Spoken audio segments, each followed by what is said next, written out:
Hi, I'm Zen Lizard, and this is a brief explanation of how you can get started with DrumPerfect. I'm going to begin by describing the probability feature and how it works. Every stroke in DrumPerfect has two possible velocity states, and that's controlled by the probability slider and the velocity slider on the top.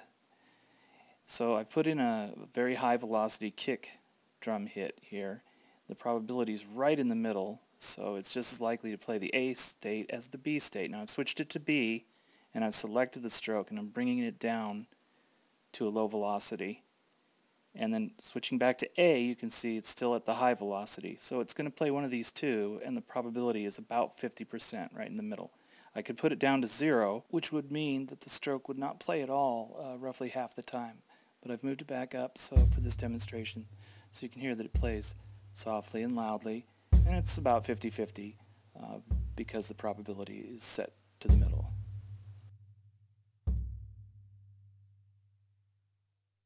The next thing I'm going to do is build a simple pattern, and for that I'm going to slide the probability slider all the way up to the top so that every stroke plays its A state 100% of the time. I'm going to use the kick, the snare, and the hi-hat open and closed, and I generally start with the kick or the snare. With the kick selected, I'm going to move the velocity up to a fairly high value and put in a beat at 1. Bring it down a little and put in a beat at 3, or stroke as DrumPerfect refers to them. I'll put a snare at 3 and another snare at 4. Here's what that sounds like. Another way to enter strokes is to use the real-time recording, and I'll do that for some of the hi-hat strokes. It's variable. You see as I go to the right it gets louder and the left it gets softer.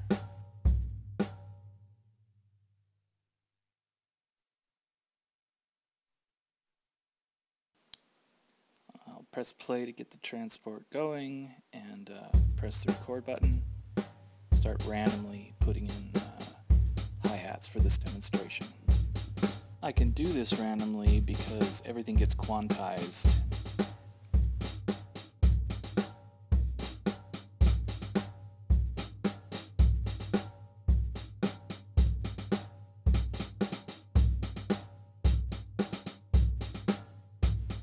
Okay, there, I like that. Now I'm going to adjust some of the velocities to add some variation. I'm going to add an open hi-hat, and I want the hi-hat to close by the time the next closed hi-hat stroke hits, so I'll double click at that point, and that chokes off the sound of the open hi-hat the way it would sound with a natural drummer. I'll save this pattern as verse A.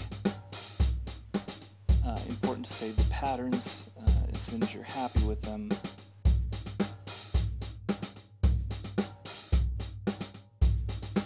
Next, I'll copy that pattern and move to the next pattern in the row and paste it in. So now I've got two identical patterns, and I'm going to modify this second pattern. Remove some of the closed hi-hats.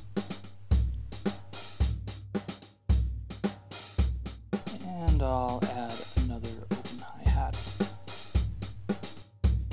I'll save this pattern as verse B.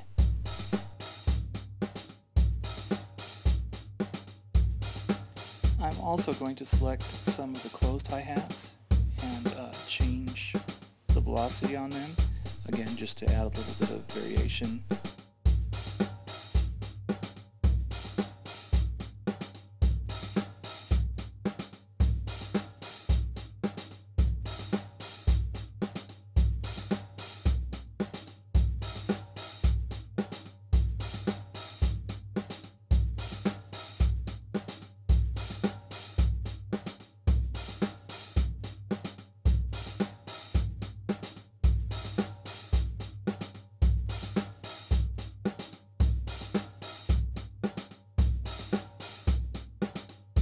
Choke this open hi-hat as well so that it stops when the next closed hi-hat stroke plays.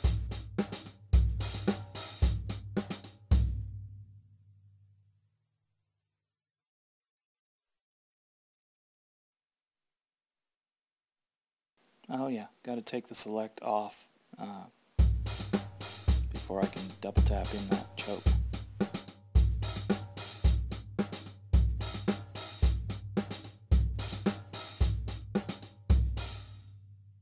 Alright, I'll save that pattern.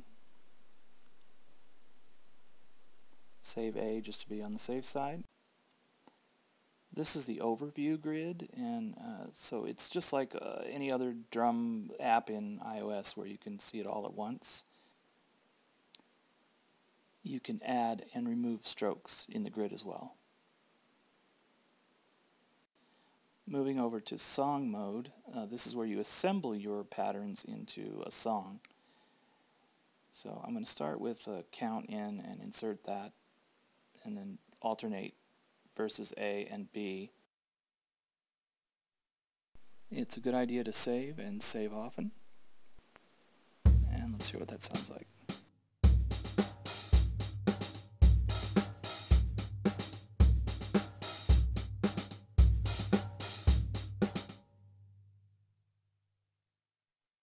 I'm going to modify verse B a little bit more, so for that I'm going to close the song mode and go back into pattern edit mode, and I'll put in a few extra strokes. Use a snare here, adjust the velocity. I'll save it and go back into song mode. Let's hear that.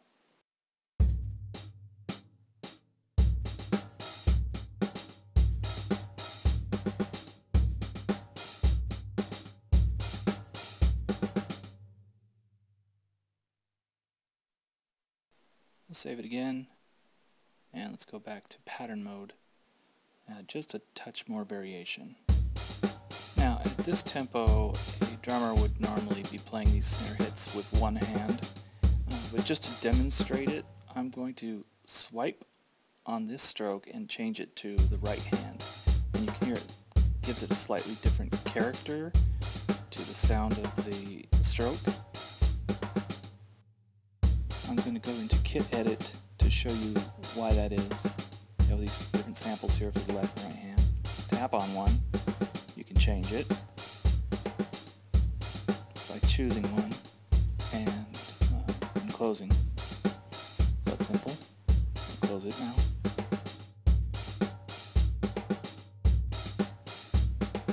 You can see the various samples here highlighting in green to demonstrate that it's choosing these different samples. Now close out the kit editor, go back to pattern edit mode, and now I'm going back to song edit mode, and I'm going to add in a couple of patterns that I programmed earlier, just one that's sort of an ending flourish and then silence, and I'll tell you why I put in a couple of measures of silence in a moment.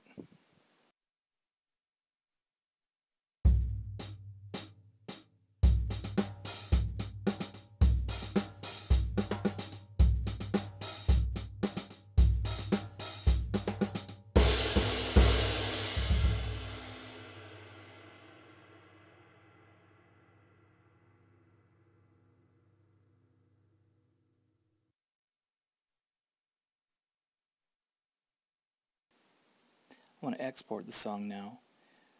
So you can export the entire song as a single stereo track or a multi-track, and you can have multi-track mono, which is great for aria or cubasis if you're going to mix the drums in a traditional way. I leave export to iTunes off because it builds up in on your drive, and it's easier just to audio copy or audio share, SoundCloud or Dropbox, get it into your DAW of choice, and then you can split it up. I'm going to go back to the grid and just show you can tap in tap in notes into the grid. Yeah, let's quit hitting mute. Oh yeah, solo. There we go. Alright, so now if you put in notes or strokes this way, they're all of the same velocity and probability right now. There are controls down at the bottom to change that, but just for the heck of it here, I'm just going to throw in a bunch of strokes.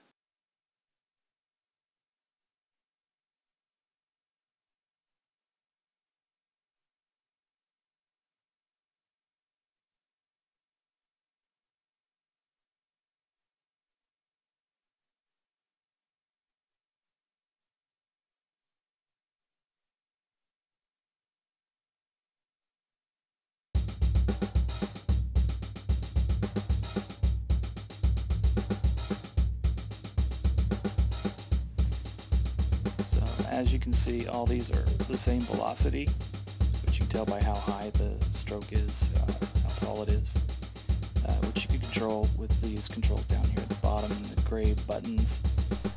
You can adjust probability and velocity for every stroke. I like to do it in this screen. That's the end of this video, but I have barely scratched the surface, so I'm going to be doing some more videos to show some of the more advanced features of DrumPerfect. Just a great drumming